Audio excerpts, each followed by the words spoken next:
Hi hello ಎಲ್ಲರಿಗೂ ನಮಸ್ಕಾರ. Welcome back to our YouTube channel. So ಇವತ್ತಿನ ಈ ತರಗತಿಯಲ್ಲಿ ಪೇಪರ್ 1 ಅಂದರೆ ಸಾಮಾನ್ಯ ಜ್ಞಾನ ವಿಷಯಕ್ಕೆ ಸಂಬಂಧಪಟ್ಟಂತಹ ಪ್ರಮುಖ ಮೋಸ್ಟ್ ರಿಕ್ವೆಸ್ಟೆಡ್ ಕ್ವಶನ್ಸ್ಗಳನ್ನು ಇವತ್ತಿನ ಈ ತರಗತಿಯಲ್ಲಿ ಸಾಲ್ವ್ ಮಾಡ್ತಾ ಹೋಗೋಣ. ಸೊ ಈ ತರಗತಿ ಮುಂದಿನ ತಿಂಗಳಿನಲ್ಲಿ ಬರುವಂತಹ ವಿಲೇಜ್ ಅಕೌಂಟೆಂಟ್ ಪರೀಕ್ಷೆಗೆ ತುಂಬ ಉಪಯೋಗವಾಗಲಿದೆ. ಹಾಗಾಗಿ ವಿಡಿಯೋನ ಸ್ಕಿಪ್ ಮಾಡದೆ ಕೊನೆವರೆಗೂ ನೋಡಿ. ಇಂದಿನ ಈ ತರಗತಿಯ ಮೊದಲ ಪ್ರಶ್ನೆ ಹೀಗಿದೆ: ಬ್ರಹ್ಮ ಸಮಾಜವನ್ನ ಸ್ಥಾಪಿಸಿದವರು ಯಾರು? ಬ್ರಹ್ಮ ಸಮಾಜವನ್ನು ಸ್ಥಾಪಿಸಿದವರು ಯಾರು?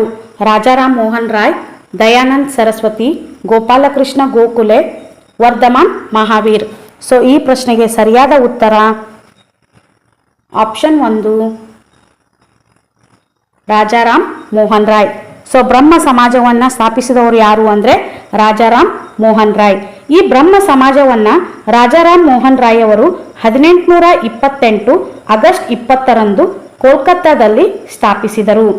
ದಯಾನಂದ್ ಸರಸ್ವತಿ ಅವರು ಏಪ್ರಿಲ್ 10, 1875ರಲ್ಲಿ ಮುಂಬೈನಲ್ಲಿ ಆರ್ಯ ಸಮಾಜವನ್ನ ಸ್ಥಾಪಿಸಿದರು. ಇನ್ನು ಆಪ್ಷನ್ 3 ಇದೆ, ಗೋಪಾಲಕೃಷ್ಣ ಗೋಖಲೆ ಅಂಥೇಳಿ. ಸೊ ಈ ಗೋಪಾಲಕೃಷ್ಣ ಗೋಖಲೆ ಅವರು ಸರ್ವೆಂಟ್ಸ್ ಆಫ್ ಇಂಡಿಯಾ ಸೊಸೈಟಿಯನ್ನ ಮಹಾರಾಷ್ಟ್ರದ ಪೂನಾದಲ್ಲಿ ಜೂನ್ 12, 1905ರಲ್ಲಿ ಸ್ಥಾಪಿಸಿದರು.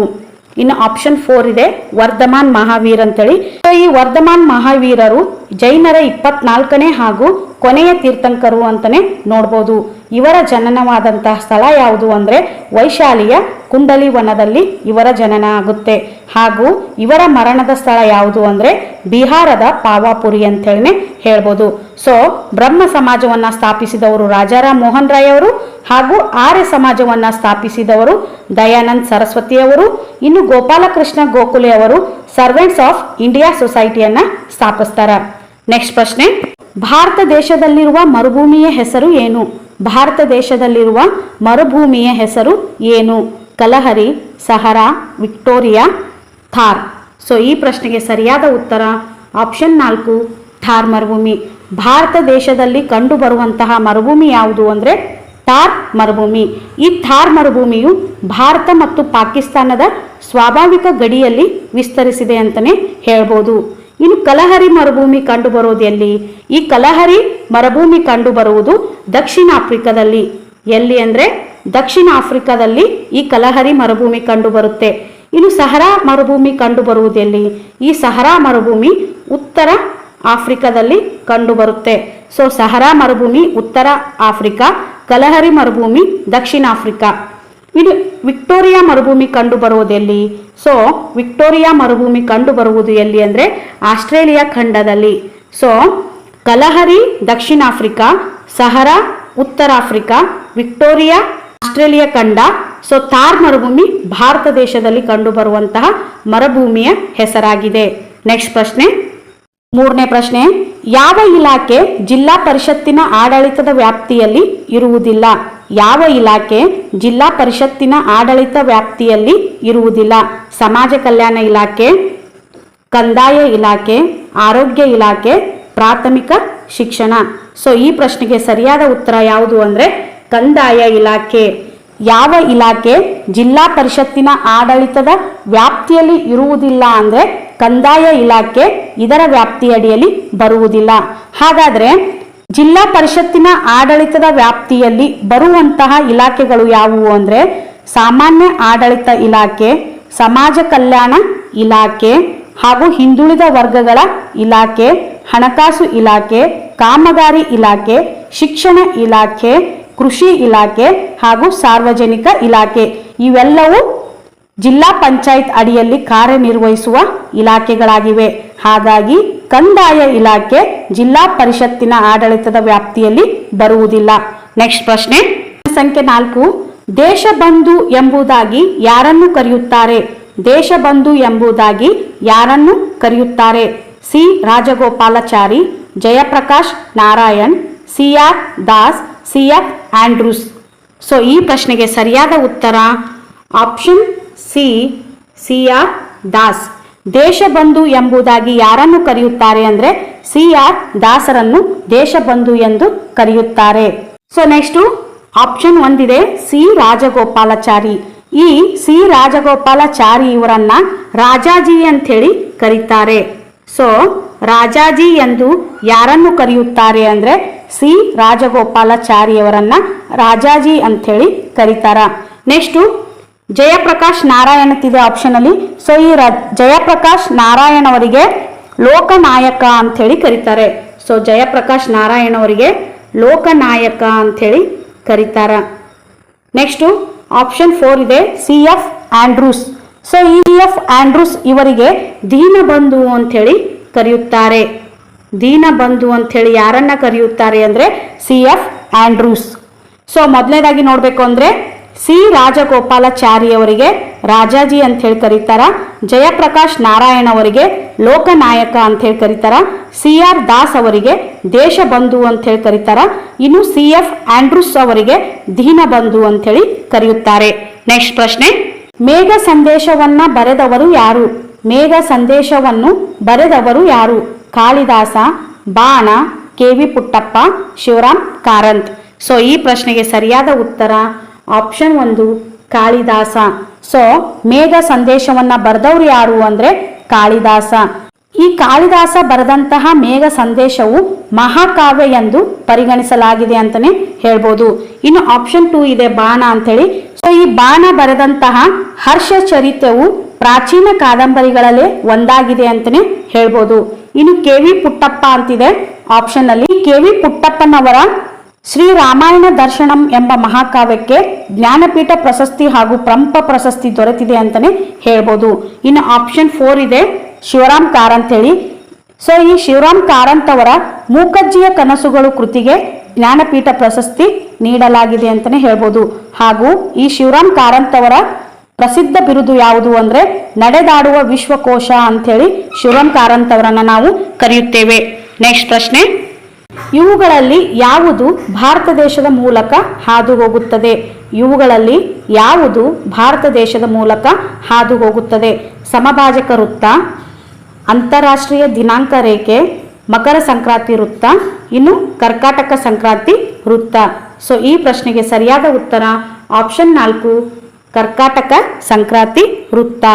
ಇವುಗಳಲ್ಲಿ ಯಾವುದು ಭಾರತ ದೇಶದ ಮೂಲಕ ಹಾದು ಹೋಗುತ್ತದೆ ಅಂದ್ರೆ ಕರ್ಕಾಟಕ ಸಂಕ್ರಾಂತಿ ವೃತ್ತ ಅಂತಾನೆ ಹೇಳ್ಬೋದು. ಸೊ ಭೂಮಿಯ ಉತ್ತರಾರ್ಧಗೋಳದ 23.5 ಡಿಗ್ರಿ ಅಕ್ಷಾಂಶವನ್ನ ನಾವು ಕರ್ಕಾಟಕ ಸಂಕ್ರಾಂತಿ ವೃತ್ತ ಅಂತ ಹೇಳಿ ಕರಿತೀವಿ. ಸೊ ಈ ಅಕ್ಷಾಂಶವನ್ನ ಭಾರತ ದೇಶ ಮಧ್ಯಭಾಗದಲ್ಲಿ ಹಾದು ಹೋಗುತ್ತದೆ. ಹಾಗಾಗಿ ಈ ಕರ್ಕಾಟಕ ಸಂಕ್ರಾಂತಿ ವೃತ್ತವು ಭಾರತ ದೇಶದ 8 ರಾಜ್ಯಗಳಲ್ಲಿ ಹಾದು ಹೋಗುತ್ತದೆ ಅಂತಾನೆ ಹೇಳ್ಬೋದು.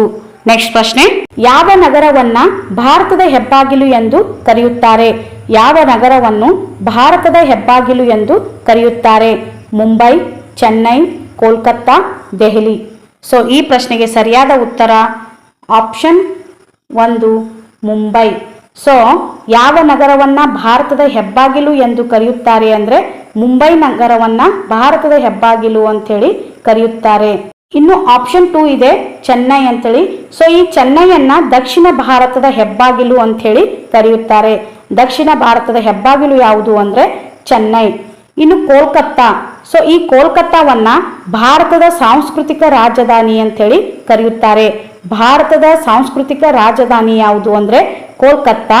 ಇನ್ನು ದಕ್ಷಿಣ ಭಾರತದ ಹೆಬ್ಬಾಗಿಲು ಯಾವುದು ಅಂದ್ರೆ ಚೆನ್ನೈ. ಇನ್ನು ಭಾರತದ ಹೆಬ್ಬಾಗಿಲು ಯಾವುದು ಅಂದ್ರೆ ಮುಂಬೈ. ಇನ್ನು ದೆಹಲಿ, ಇದು ಏನು ಅಂದ್ರೆ ದೆಹಲಿ ಭಾರತದ ರಾಜಧಾನಿಯಾಗಿದೆ. ದೆಹಲಿ ನಮ್ಮ ಭಾರತದ ರಾಜಧಾನಿಯಾಗಿದೆ. ನೆಕ್ಸ್ಟ್ ಪ್ರಶ್ನೆ, 8ನೇ ಪ್ರಶ್ನೆ, ಭಾರತದ ರಾಷ್ಟ್ರ ಪಕ್ಷಿ ಯಾವುದು? ಭಾರತದ ರಾಷ್ಟ್ರ ಪಕ್ಷಿ ಯಾವುದು? ಗಂಡಭೇರುಂಡ, ನವಿಲು, ಕೋಗಿಲೆ, ಪಾರಿವಾಳ.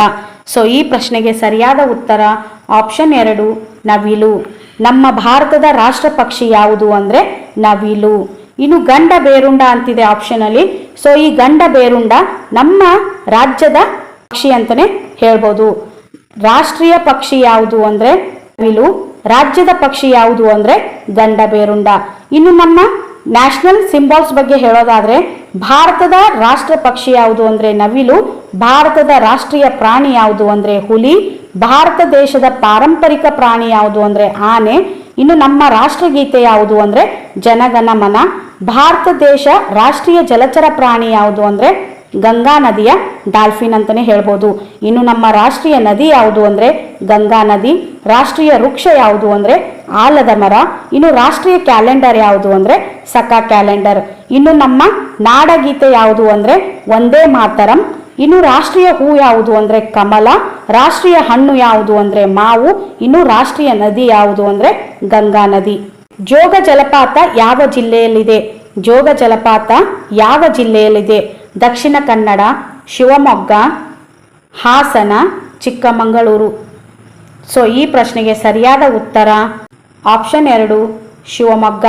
ಜೋಗ ಜಲಪಾತ ಯಾವ ಜಿಲ್ಲೆಯಲ್ಲಿದೆ ಅಂದರೆ ಶಿವಮೊಗ್ಗ ಜಿಲ್ಲೆಯಲ್ಲಿದೆ. ಸೊ ಈ ಜೋಗ ಜಲಪಾತವನ್ನು ನಾವು ಗೋರುಸೊಪ್ಪು ಜಲಪಾತ ಅಂತಲೂ ಕೂಡ ಕರೆಯುತ್ತೇವೆ. ಈ ಜೋಗದ ಗುಂಡಿ ಶಿವಮೊಗ್ಗ ತಾಲೂಕಿನಲ್ಲಿದೆ ಅಂತಲೇ ಹೇಳ್ಬೋದು. ಸೊ ಈ ಜೋಗ ಜಲಪಾತ ಯಾವ ನದಿಗೆ ನಿರ್ಮಾಣವಾಗಿದೆ ಅಂದರೆ ಶರಾವತಿ ನದಿಗೆ 253 ಮೀಟರ್ ಅಷ್ಟು ನಿರ್ಮಾಣವಾದಂತಹ ಜಲಪಾತ ಅಂತಲೇ ಹೇಳಬಹುದಾಗಿದೆ. ಇದು ಭಾರತದ 2ನೇ ಎತ್ತರವಾದ ಜಲಪಾತ ಅಂತಲೇ ಕರೆಯುತ್ತೇವೆ. ನೆಕ್ಸ್ಟ್ ಪ್ರಶ್ನೆ 10ನೇ ಪ್ರಶ್ನೆ, ರಂಗನತಿಟ್ಟು ಎಂಬುದು ಯಾವುದಕ್ಕೆ ಸಂಬಂಧಿಸಿದೆ? ರಂಗನತಿಟ್ಟು ಎಂಬುದು ಯಾವುದಕ್ಕೆ ಸಂಬಂಧಿಸಿದೆ? ಗಿರಿಧಾಮ, ಅಭಯಾರಣ್ಯ, ದೇವಸ್ಥಾನ, ಪಕ್ಷಿಧಾಮ. ಸೊ ಈ ಪ್ರಶ್ನೆಗೆ ಸರಿಯಾದ ಉತ್ತರ ಆಪ್ಷನ್ 4 ಪಕ್ಷಿಧಾಮ. ಈ ರಂಗನತಿಟ್ಟು ಎಂಬುದು ಯಾವುದಕ್ಕೆ ಸಂಬಂಧಿಸಿದೆ ಅಂದರೆ ಇದು ಪಕ್ಷಿಧಾಮಕ್ಕೆ ಸಂಬಂಧಿಸಿದೆ. ಹಾಗಾದರೆ ಇದು ರಂಗನತಿಟ್ಟು ಪಕ್ಷಿಧಾಮ ಕಂಡು ಬರೋದು ಎಲ್ಲಿ ಅಂದರೆ ರಂಗನತಿಟ್ಟು ಪಕ್ಷಿಧಾಮವು ಮಂಡ್ಯ ಜಿಲ್ಲೆಯಲ್ಲಿರುವಂತಹ ಪಕ್ಷಿಧಾಮವಾಗಿದೆ. ಇದನ್ನ ಕರ್ನಾಟಕದ ಪಕ್ಷಿಕಾಶಿ ಅಂತೇಳಿ ಕರೆಯುತ್ತಾರೆ. ನೆಕ್ಸ್ಟ್ ಪ್ರಶ್ನೆ 11ನೇ ಪ್ರಶ್ನೆ, ಕರ್ನಾಟಕದಲ್ಲಿ ಯಾವ ಸ್ಥಳದಲ್ಲಿ ಭೂಕಂಪ ಮಾಪನ ಕೇಂದ್ರ ಸ್ಥಾಪಿಸಲಾಗಿದೆ? ಕರ್ನಾಟಕದಲ್ಲಿ ಯಾವ ಸ್ಥಳದಲ್ಲಿ ಭೂಕಂಪ ಮಾಪನ ಕೇಂದ್ರ ಸ್ಥಾಪಿಸಲಾಗಿದೆ? ಗೌರಿಬಿದನೂರು, ಯಲಹಂಕ, ಮೈಸೂರು, ದೊಡ್ಡಬಳ್ಳಾಪುರ. ಸೊ ಈ ಪ್ರಶ್ನೆಗೆ ಸರಿಯಾದ ಉತ್ತರ ಆಪ್ಷನ್ 1 ಗೌರಿಬಿದನೂರು. ಸೊ ಈ ಗೌರಿಬಿದನೂರಿನಲ್ಲಿ ಕರ್ನಾಟಕದ ಭೂಕಂಪ ಮಾಪನ ಕೇಂದ್ರ ಸ್ಥಾಪಿಸಲಾಗಿದೆ ಅಂತಲೇ ಹೇಳ್ಬೋದು. ಈ ಗೌರಿಬಿದನೂರು ಕಂಡು ಬರೋದು ಎಲ್ಲಿ ಅಂದರೆ ಚಿಕ್ಕಬಳ್ಳಾಪುರ ಜಿಲ್ಲೆಯಲ್ಲಿ ಕಂಡು ಬರುತ್ತದೆ. 12ನೇ ಪ್ರಶ್ನೆ, ವಾಷಿಂಗ್ ಸೋಡಾದ ರಾಸಾಯನಿಕ ಹೆಸರೇನು? ವಾಷಿಂಗ್ ಸೋಡಾದ ರಾಸಾಯನಿಕ ಹೆಸರೇನು? Sodium chloride, sodium bicarbonate, sodium carbonate, ಯಾವುದೂ ಅಲ್ಲ. ಸೊ ಈ ಪ್ರಶ್ನೆಗೆ ಸರಿಯಾದ ಉತ್ತರ ಆಪ್ಷನ್ 3 ಸೋಡಿಯಂ ಕಾರ್ಬೋನೇಟ್. ವಾಷಿಂಗ್ ಸೋಡಾದ ರಾಸಾಯನಿಕ ಹೆಸರೇನು ಅಂದರೆ ಸೋಡಿಯಂ ಕಾರ್ಬೋನೇಟ್. ಸೋಡಿಯಂ ಕ್ಲೋರೈಡ್ ಅಂತಿದೆ ಆಪ್ಷನ್. ಸೊ ಈ ಸೋಡಿಯಂ ಕ್ಲೋರೈಡ್ ಯಾವುದಕ್ಕೆ ಸಂಬಂಧಪಟ್ಟಿದೆ ಅಂದರೆ ಇದು ಅಡುಗೆ ಉಪ್ಪಿನ ರಾಸಾಯನಿಕ ಹೆಸರಾಗಿದೆ. ಅಡುಗೆ ಉಪ್ಪಿನ ರಾಸಾಯನಿಕ ಹೆಸರು ಯಾವುದು ಅಂದರೆ ಅಡುಗೆ ಉಪ್ಪು. ಸೊ ಅಡುಗೆ ಉಪ್ಪಿನ ರಾಸಾಯನಿಕ ಹೆಸರು ಯಾವುದು ಅಂದರೆ ಸೋಡಿಯಂ ಕ್ಲೋರೈಡ್. ಇನ್ನು ಸೋಡಿಯಂ ಬೈಕಾರ್ಬೋನೇಟ್ ಅಂದರೆ ಏನು? ಸೊ ಸೋಡಿಯಂ ಬೈಕಾರ್ಬೋನೇಟ್ ಇದು ಅಡುಗೆ ಸೋಡಾದ ರಾಸಾಯನಿಕ ಹೆಸರಾಗಿದೆ. ಅಡುಗೆ ಸೋಡಾದ ರಾಸಾಯನಿಕ ಹೆಸರು ಯಾವುದು ಅಂದರೆ sodium bicarbonate. So sodium chloride ಅನ್ನೋದು ಅಡುಗೆ ಉಪ್ಪಿಗೆ ಸಂಬಂಧಪಟ್ಟಿದ್ದಾಗಿದ್ದರೆ ಸೋಡಿಯಂ ಬೈಕಾರ್ಬೋನೇಟ್ ಇದು ಅಡುಗೆ ಸೋಡಾಕ್ಕೆ ಸಂಬಂಧಪಟ್ಟಿದ್ದಾಗಿದೆ. ಹಾಗೂ ಸೋಡಿಯಂ ಕಾರ್ಬೋನೇಟ್ ಅನ್ನೋದು ಇದು ವಾಷಿಂಗ್ ಸೋಡಾದ ರಾಸಾಯನಿಕ ಹೆಸರಾಗಿದೆ. ನೆಕ್ಸ್ಟ್ ಪ್ರಶ್ನೆ, ಭಾರತದಲ್ಲಿ ಲೋಕಸಭೆಗೆ ಮೊದಲು ಮಹಾ ಚುನಾವಣೆಗಳು ಯಾವ ವರ್ಷದಲ್ಲಿ ನಡೆದವು? ಭಾರತದಲ್ಲಿ ಲೋಕಸಭೆಗೆ ಮೊದಲ ಮಹಾ ಚುನಾವಣೆಗಳು ಯಾವ ವರ್ಷದಲ್ಲಿ ನಡೆದವು? 1926, 1952, 1948, 1950. ಸೊ ಈ ಪ್ರಶ್ನೆಗೆ ಸರಿಯಾದ ಉತ್ತರ ಆಪ್ಷನ್ 2 1952.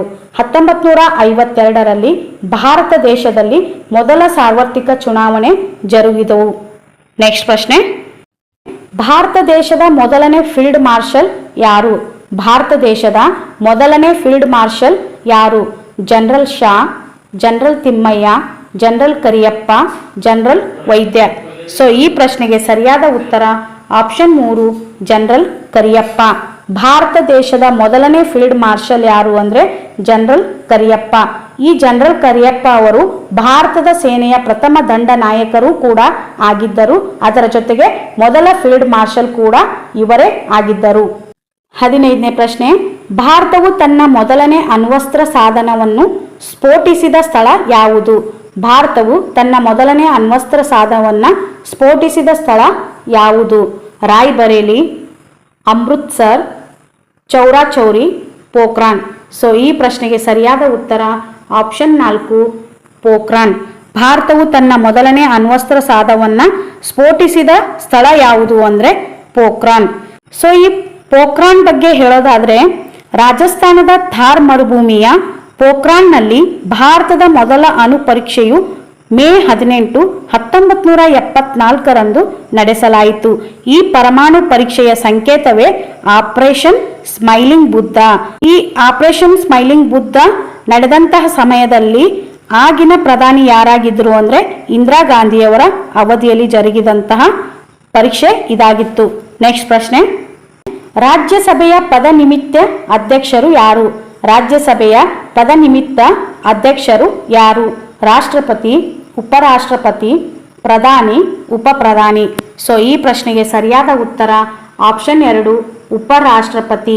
ರಾಜ್ಯಸಭೆಯ ಪದನಿಮಿತ್ತ ಅಧ್ಯಕ್ಷರು ಯಾರು ಅಂದರೆ ಉಪರಾಷ್ಟ್ರಪತಿ. ಸೊ ಈ ಉಪರಾಷ್ಟ್ರಪತಿಯವರು ಸಂವಿಧಾನದ 64ನೇ ವಿಧಿ ಅನ್ವಯ ಸಂಸತ್ತಿನ ಮೇಲ್ಮನೆ ಆದಂತಹ ರಾಜ್ಯಸಭೆಯ ಪದನಿಮಿತ್ತ ಅಧ್ಯಕ್ಷರಾಗಿ ಉಪರಾಷ್ಟ್ರಪತಿಯವರು ಕಾರ್ಯನಿರ್ವಹಿಸುತ್ತಾರೆ ಅಂತಲೇ ಹೇಳ್ಬೋದು. ನೆಕ್ಸ್ಟ್ ಪ್ರಶ್ನೆ, 17ನೇ ಪ್ರಶ್ನೆ, ರಾಷ್ಟ್ರಪತಿ ಸ್ಥಾನದ ಅಭ್ಯರ್ಥಿಗೆ ಇರಬೇಕಾದ ಕನಿಷ್ಠ ವಯೋಮಿತಿ ಎಷ್ಟು? ರಾಷ್ಟ್ರಪತಿ ಸ್ಥಾನದ ಅಭ್ಯರ್ಥಿಗೆ ಇರಬೇಕಾದ ಕನಿಷ್ಠ ವಯೋಮಿತಿ ಎಷ್ಟು? 25 ವರ್ಷ, 18 ವರ್ಷ, 35 ವರ್ಷ, 21 ವರ್ಷ. ಸೊ ಈ ಪ್ರಶ್ನೆಗೆ ಸರಿಯಾದ ಉತ್ತರ ಆಪ್ಷನ್ 3 35 ವರ್ಷ. ರಾಷ್ಟ್ರಪತಿ ಸ್ಥಾನದ ಅಭ್ಯರ್ಥಿಗೆ ಇರಬೇಕಾದಂತಹ ಕನಿಷ್ಠ ವಯೋಮಿತಿ ಎಷ್ಟು ಅಂದರೆ 35 ವರ್ಷ.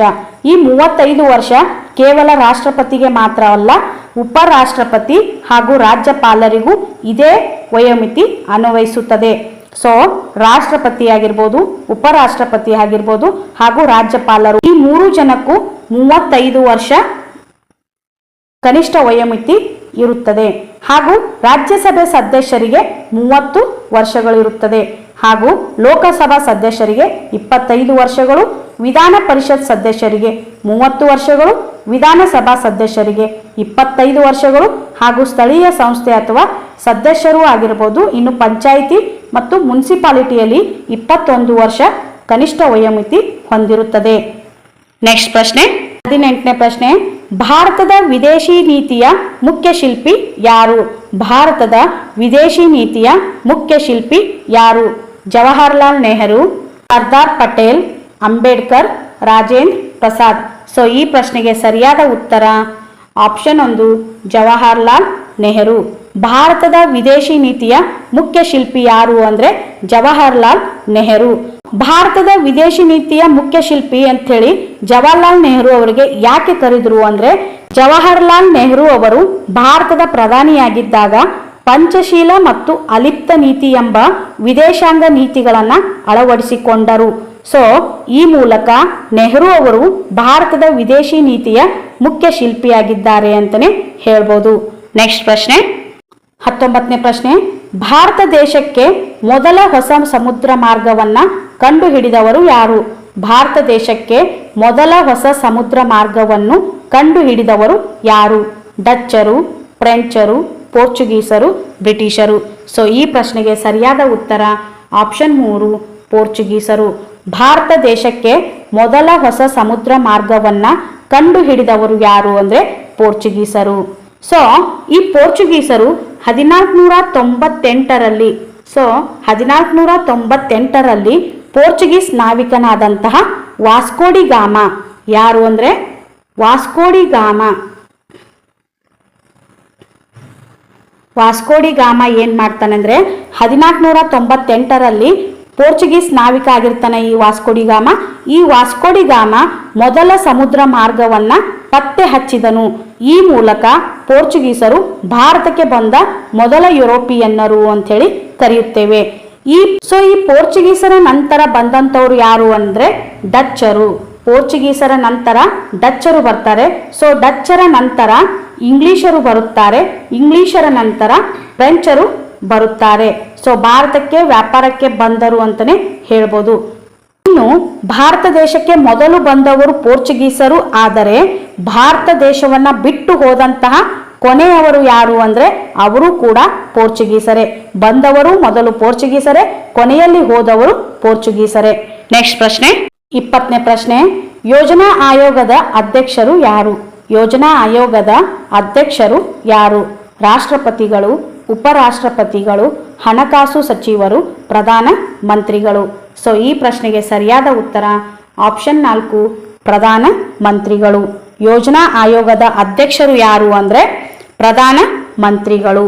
ಸೊ ಈ ಯೋಜನಾ ಆಯೋಗದ ಪದನಿಮಿತ್ತ ಅಧ್ಯಕ್ಷರು ಯಾರಾಗಿರ್ತಾರಂದ್ರ ಭಾರತದ ಪ್ರಧಾನಿಗಳು ಆಗಿರ್ತಾರ. 1950 ಹಾಗೂ ಮಾರ್ಚ್ 15ರಂದು ರಾಷ್ಟ್ರೀಯ ಯೋಜನಾ ಆಯೋಗ ಸ್ಥಾಪನೆ ಆಯಿತು ಅಂತಾನೆ ಹೇಳ್ಬೋದು. ಆದರೆ ಈ ಪ್ರಸ್ತುತವಾಗಿ ರಾಷ್ಟ್ರೀಯ ಯೋಜನಾ ಆಯೋಗವನ್ನ ರದ್ದುಗೊಳಿಸಿ ನೀತಿ ಆಯೋಗ ಅಂಥೇಳಿ ಕರೆಯುತ್ತಿದ್ದಾರೆ. ಸೊ ಈ ನೀತಿ ಆಯೋಗ ಜಾರಿಗೆ ಬಂದದ್ದು ಯಾವಾಗ ಅಂದ್ರೆ ಜನವರಿ 1, 2015. 2015ಕ್ಕಿಂತ ಮುಂಚೆ ಯೋಜನಾ ಆಯೋಗ ಅಂತ ಹೇಳಿ ಕರಿತಾ ಇದ್ರು.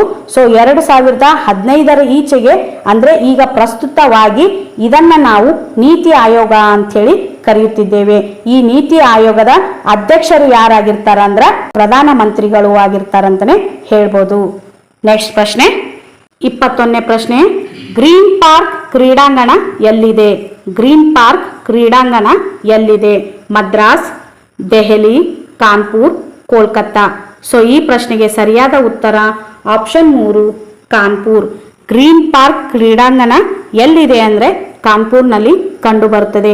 ಈ ಕಾನ್ಪುರ್ ಕಂಡು ಬರುವುದು ಎಲ್ಲಿ ಅಂದ್ರೆ ಇದು ಉತ್ತರ ಪ್ರದೇಶದಲ್ಲಿ ಕಂಡು ಬರುವಂತಹ ಸ್ಥಳವಾಗಿದೆ. ಸೊ ಉತ್ತರ ಪ್ರದೇಶದ ಕಾನ್ಪುರ್ನಲ್ಲಿ ಗ್ರೀನ್ ಪಾರ್ಕ್ ಕಂಡು ಬರುತ್ತದೆ. ಸೊ ಈ ಕ್ರೀಡಾಂಗಣ 45,000 ಆಸನ ವ್ಯವಸ್ಥೆ ಹೊಂದಿರುವಂತಹ ಬಹು ದೊಡ್ಡದಾದ ಕ್ರೀಡಾಂಗಣ ಆಗಿದೆ ಅಂತಾನೆ ಹೇಳ್ಬೋದು. ಪ್ರಪಂಚದ ಅತ್ಯಂತ ಉದ್ದವಾದ ನದಿ ಯಾವುದು? ಪ್ರಪಂಚದ ಅತ್ಯಂತ ಉದ್ದವಾದ ನದಿ ಯಾವುದು? ನೈಲ್ ನದಿ, ಮಿಸಿಸಿಪ್ಪಿ, ಸಿಂಧು, ಅಮೆಜಾನ್. ಸೊ ಈ ಪ್ರಶ್ನೆಗೆ ಸರಿಯಾದ ಉತ್ತರ ಆಪ್ಷನ್ 1, ನೈಲ್ ನದಿ. ಪ್ರಪಂಚದ ಅತ್ಯಂತ ಉದ್ದವಾದ ನದಿ ಯಾವುದು ಅಂದ್ರೆ ನೈಲ್ ನದಿ. ಈ ನೈಲ್ ನದಿ ಎಷ್ಟು ಕಿಲೋಮೀಟರ್ ಉದ್ದವಿದೆ ಅಂದ್ರೆ ಸೊ ಇದು 6,853 ಕಿಲೋಮೀಟರ್ನಷ್ಟು ಉದ್ದವಾದ ನದಿಯಾಗಿದೆ. ಎಷ್ಟು ಅಂದ್ರೆ 6,853 ಕಿಲೋಮೀಟರ್ ಉದ್ದವಾಗಿ ಹರಿಯುವಂತಹ ನದಿಯಾಗಿದೆ. ಸೊ ಈ ನೈಲ್ ನದಿ ಪ್ರಪಂಚದ ಅತಿ ಉದ್ದವಾದ ನದಿಯಾಗಿದೆ ಅಂತಾನೆ ಹೇಳ್ಬೋದು. ಈ ನೈಲ್ ನದಿಯು ಈಜಿಪ್ಟ್ ದೇಶದ ವರಪ್ರಸಾದವಾಗಿದೆ. ನೈಲ್ ನದಿಯು ಯಾವ ದೇಶದ ವರಪ್ರಸಾದವಾಗಿದೆ ಅಂದ್ರೆ ನೈಲ್ ನದಿಯು ಈಜಿಪ್ಟ್ ದೇಶದ ವರಪ್ರಸಾದವಾಗಿದೆ. ಇದು ಒಟ್ಟು 6,853 ಕಿಲೋಮೀಟರ್ ಉದ್ದದಲ್ಲಿ ಹರಿಯುವಂತಹ ನದಿಯಾಗಿದೆ ಅಂತಾನೆ ಹೇಳ್ಬೋದು. ನೆಕ್ಸ್ಟ್ ಪ್ರಶ್ನೆ, ಕಥಕ್ಕಳಿ ಎಂಬುದು ಯಾವ ರಾಜ್ಯದ ನೃತ್ಯ? ಕಥಕ್ಕಳಿ ಎಂಬುದು ಯಾವ ರಾಜ್ಯದ ನೃತ್ಯ? ಕೇರಳ, ಕರ್ನಾಟಕ, ಒಡಿಸ್ಸಾ, ಆಂಧ್ರ ಪ್ರದೇಶ್. ಸೊ ಈ ಪ್ರಶ್ನೆಗೆ ಸರಿಯಾದ ಉತ್ತರ ಆಪ್ಷನ್ 1, ಕೇರಳ. ಕಥಕ್ಕಳಿ ಎಂಬುದು ಯಾವ ರಾಜ್ಯದ ನೃತ್ಯ ಅಂದ್ರೆ ಕೇರಳ ರಾಜ್ಯದ ಪ್ರಸಿದ್ಧ ನೃತ್ಯ ಯಾವುದು ಅಂದ್ರೆ ಕಥಕ್ಕಳಿ. ಇದರ ಜೊತೆಗೆ ಮೋಹಿನಿ ಅಟ್ಟಂ ಅನ್ನೋದು, ಸೊ ಮೋಹಿನಿ ಅಟ್ಟಂ ಅನ್ನೋದು ಕೂಡ ಕೇರಳ ರಾಜ್ಯದ ಪ್ರಸಿದ್ಧವಾದ ನೃತ್ಯವಾಗಿದೆ ಅಂತಾನೆ ಹೇಳ್ಬೋದು. ಮೋಹಿನಿ ಅಟ್ಟಂ ಹಾಗೂ ಕಥಕ್ಕಳಿ ಎಂಬುದು ಇವು ಕೇರಳ ರಾಜ್ಯದ ಪ್ರಸಿದ್ಧ ನೃತ್ಯಗಳಾಗಿವೆ ಅಂತಾನೆ ಹೇಳ್ಬೋದು. ಇನ್ನು ಕರ್ನಾಟಕದ ಪ್ರಸಿದ್ಧ ನೃತ್ಯ ಪ್ರಕಾರ ಯಾವುದು ಅಂದ್ರೆ ಯಕ್ಷಗಾನ. ಕರ್ನಾಟಕದ್ದು ಯಾವುದು ಅಂದ್ರೆ ಯಕ್ಷಗಾನ. ಇನ್ನು ಒಡಿಸ್ಸಾದು ಒಡಿಸ್ಸಿ. ಒಡಿಸ್ಸಾದು ಒಡಿಸ್ಸಿ. ಆಂಧ್ರ ಪ್ರದೇಶದ್ದು ಕುಚುಪುಡಿ. ಆಂಧ್ರ ಪ್ರದೇಶದು ಕುಚುಪುಡಿ. ಸೊ ಕೇರಳದು ಕಥಕ್ಕಳಿ ಹಾಗೂ ಮೋಹಿನಿ ಅಟ್ಟಂ, ಕರ್ನಾಟಕ ಯಕ್ಷಗಾನ, ಒಡಿಸ್ಸಾ ಒಡಿಸ್ಸಿ, ಆಂಧ್ರ ಪ್ರದೇಶ್ ಕುಚುಪುಡಿ. 24ನೇ ಪ್ರಶ್ನೆ, ಮನುಷ್ಯನ ಯಾವ ಅಂಗದ ಕಾಯಿಲೆಗೆ ಡಯಾಲಿಸಿಸ್ ಚಿಕಿತ್ಸೆಯನ್ನು ಮಾಡುತ್ತಾರೆ? ಮನುಷ್ಯನ ಯಾವ ಅಂಗದ ಕಾಯಿಲೆಗೆ ಡಯಾಲಿಸಿಸ್ ಚಿಕಿತ್ಸೆಯನ್ನು ಮಾಡುತ್ತಾರೆ? ಹೃದಯ, ಶ್ವಾಸಕೋಶಗಳು, ಮೂತ್ರಜನಕಾಂಗ ಹಾಗೂ ಪಿತ್ತಜನಕಾಂಗ. ಸೊ ಈ ಪ್ರಶ್ನೆಗೆ ಸರಿಯಾದ ಉತ್ತರ ಆಪ್ಷನ್ 3 ಮೂತ್ರ ಜನಕಾಂಗ. ಮನುಷ್ಯನ ಯಾವ ಅಂಗದ ಕಾಯಿಲೆಗೆ ಡಯಾಲಿಸಿಸ್ ಚಿಕಿತ್ಸೆಯನ್ನ ಮಾಡುತ್ತಾರೆ ಅಂದರೆ ಮೂತ್ರ ಜನಕಾಂಗದ ಕಾಯಿಲೆಗೆ ಡಯಾಲಿಸಿಸ್ ಚಿಕಿತ್ಸೆಯನ್ನ ಮಾಡುತ್ತಾರೆ. ಸೊ ಈ ಡಯಾಲಿಸಿಸ್ ಚಿಕಿತ್ಸೆ ಅಂದ್ರೆ ಏನು? ಈ ಡಯಾಲಿಸಿಸ್ ಚಿಕಿತ್ಸೆ ಅಂದ್ರೆ ಮೂತ್ರಪಿಂಡವು ಮನುಷ್ಯನ ರಕ್ತವನ್ನ ಶುದ್ಧೀಕರಿಸುವಂತಹ ಅಂಗವಾಗಿರುತ್ತದೆ. ಸೊ ಇದರ ವೈಫಲ್ಯದ ಸಂದರ್ಭದಲ್ಲಿ ಕೃತಕವಾಗಿ ರಕ್ತ ಶುದ್ಧೀಕರಿಸಲು ಈ ಡಯಾಲಿಸಿಸ್ ಎಂಬ ಚಿಕಿತ್ಸೆಯನ್ನ ಅಳವಡಿಸಲಾಗುತ್ತದೆ ಅಂತಲೇ ಹೇಳ್ಬೋದಾಗಿದೆ.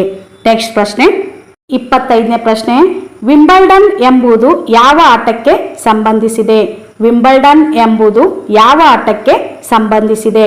Cricket, tennis, table tennis, football. So ಈ ಪ್ರಶ್ನೆಗೆ ಸರಿಯಾದ ಉತ್ತರ ಆಪ್ಷನ್ 2 ಟೆನ್ನಿಸ್. ವಿಂಬಲ್ಡನ್ ಎಂಬುದು ಯಾವ ಆಟಕ್ಕೆ ಸಂಬಂಧಿಸಿದೆ ಅಂದರೆ ಟೆನ್ನಿಸ್ ಆಟಕ್ಕೆ ಸಂಬಂಧಿಸಿದೆ. ಈ ವಿಂಬಲ್ಡನ್ ಎಂಬುದು ಟೆನ್ನಿಸ್ ಆಟಕ್ಕೆ ಸಂಬಂಧಿಸಿದ್ದಾಗಿದ್ದು ಟೆನ್ನಿಸ್ ಟೂರ್ನಿಮೆಂಟ್ನ ಅತ್ಯಂತ ಹಳೆಯ ಟೂರ್ನಿಮೆಂಟ್ಗಳಾಗಿದೆ ಅಂತಲೇ ಹೇಳ್ಬೋದು. ಸೊ ಇದಾಗಿತ್ತು ಇಂದಿನ ತರಗತಿ. ಈ ತರಗತಿ ಖಂಡಿತ ನಿಮಗೆ ಯೂಸ್ಫುಲ್ ಆಗಿದೆ ಅಂತ ಹೇಳಿ ಭಾವಿಸ್ತಾ ಇದ್ದೀನಿ. ಸೊ ಯಾರೆಲ್ಲ ವಿಲೇಜ್ ಅಕೌಂಟೆಂಟ್ ಪರೀಕ್ಷೆಗೆ ನಿಮ್ಮ ಫ್ರೆಂಡ್ ಸರ್ಕಲ್ನಲ್ಲಿ ತಯಾರಿ ನಡೆಸ್ತಾ ಇದ್ದಾರೋ ಸೊ ಅವರಿಗೆಲ್ಲರಿಗೂ ಈ ವಿಡಿಯೋನ ಶೇರ್ ಮಾಡ್ತಾ ಹೋಗಿ. ಸೊ ಈ ವಿಡಿಯೋ ನಿಮಗೆ ಯೂಸ್ ಆದರೆ ಪ್ಲೀಸ್ ಲೈಕ್ ಮಾಡಿ, ಶೇರ್ ಮಾಡಿ ಹಾಗೂ ತಪ್ಪದೆ ಸಬ್ಸ್ಕ್ರೈಬ್ ಮಾಡ್ಕೊಳ್ಳಿ. ಇಲ್ಲಿಯವರೆಗೂ ಈ ತರಗತಿಯನ್ನು ವೀಕ್ಷಣೆ ಮಾಡಿದ ತಮಗೆಲ್ಲರಿಗೂ ಥ್ಯಾಂಕ್ ಯು ಸೋ ಮಚ್.